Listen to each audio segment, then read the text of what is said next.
welcome to the Lee Kuan Yew World City Prize Forum. And we've already heard what Lee Kuan Yew World City Prize is about. It is really to honor outstanding achievements and contributions to the creation of very vibrant, livable, and sustainable urban communities. And of course, we've heard from the prize winner this year, which is New York City. This year, we actually had 62 submissions from 27 countries. And it was a very tough going for the nominating committee and the prize council.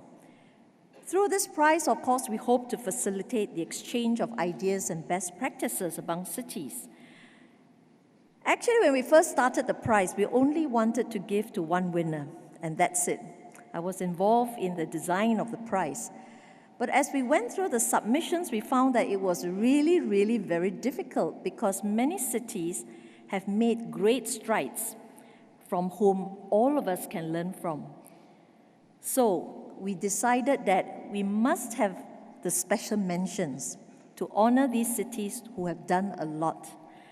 The 2010 and 2012 laureates and special mention cities are now captured in a publication called Cities in Transformation. And is made possible by a generous sponsor for the prize, Capital Corporation. And just a little advertisement is on sale at the back somewhere, I think.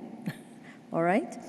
And I would also like to announce that the nominations for the 2014 prize is open today. And you're most welcome to nominate the cities of your choice. So, this is the Cities in Transformation book. You should try and get it. As part of the learning process in gleaning best practices from around the world, we are very honored to have today the nominees which have been given special mention in 2012. I think the names have been read out: Ahmedabad, Vancouver, Brisbane, Cape Town, Copenhagen, and Malmö, in no order of merit, just in order of presentation. Before we invite them to share their experience, I would like to summarize the jury panel's comments and what they felt were very key learning points from these 6 cities. First, the jury noted that these cities take the lead by planning ahead and investing in their city's future. Government investment in infrastructure, public spaces, and facilities is really crucial in fostering confidence in strategic urban renewal projects and to attract private and foreign investments to help realize the vision of the city. And these cities also invested in projects that achieve a high quality of life. And I picked the Copenhagen Harbour Bath, all right?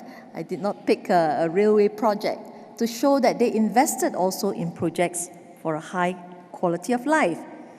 And also we heard from New York, all right, which is preparing for an additional 1 million residents and have invested in infrastructure such as parks and transportation to accommodate the additional population.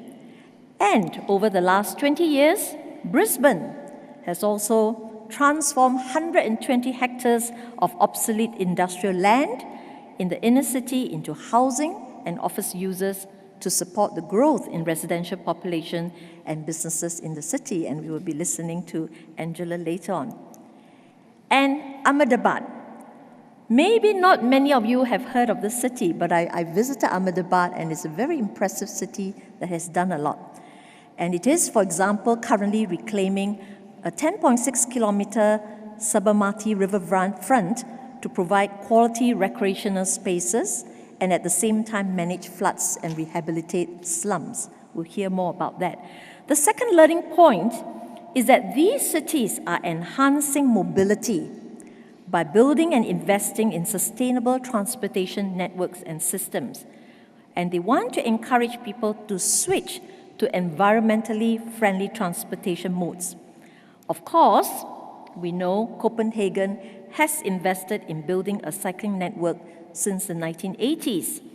And I think about 50% of their residents now cycle daily. Amazing. And of course, cycling has doubled in New York, and we heard all about the initiatives. In Ahmedabad, very practical solutions for public transport. They have an amazing bus rapid transit system which have been employed to enhance convenience, reliability, and speed in transportation for their people.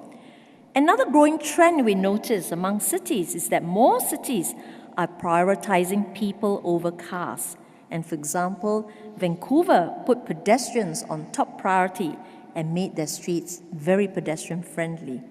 While, of course, we heard about New York, they have just closed off roads in Times Square. I think those of us who visit Times Square could not believe that this could have happened. The third observation is that they have engaged stakeholders in the planning process. And of course, consulting stakeholders right from the start achieved a lot of alignment with the stakeholders. So for instance, Malmo built strategic partnerships with external partners to identify and drive development ambitions. And I understand that it in turn attracts external sources of finance and investments. And we'll be hearing from the Mayor of Malmo.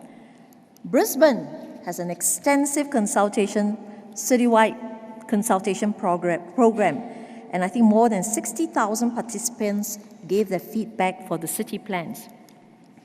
And successful cities are also those that involve their communities in implementing projects, as we have seen in New York, where they allow the communities to nominate plaza sites for reclamation or redesign. Khayelitsha, Cape Town, is probably another place that very few of us may know about. But they have the violence prevention program through urban upgrading, and it is a unique public participation project where residents are given a very high level of influence and responsibility in the process. There's a high level of voluntarism, and we'll listen and hear a little bit more about that later. What they've done is to mobilize communities and get them involved in generating community ownership and to instill pride in the city. And many of the successful cities also focus on good urban design to enhance a city's identity and vibrancy. And Vancouver, of course, is a prime example of how good urban design has helped to shape the city into a livable and walkable city. Good urban design can also enhance the safety of our streets. And again, when we hear about Khayelitsha, it's amazing how they use urban design and place-making strategies to make the neighborhood safer. As a result of this initiative, there was a 39% reduction in murder rates from 2003 to 2010. So, very interesting example. Finally, the jury observed that some cities in the same region can achieve much more by collaborating with each other at different levels. And this is exemplified by the case of Copenhagen in Denmark and Malmo in Sweden. And to show they're good friends, the two mayors are sitting next to each other. When we looked at this city and evaluated, frankly, they came in as separate submissions.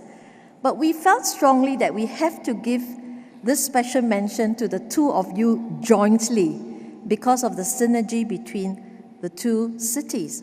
So I think there's a lot to learn for us from understanding the synergy between cities and the benefits generated.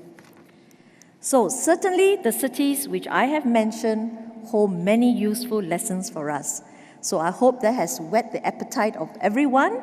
I won't delay any further, and I look forward to hearing from all our speakers. Thank you.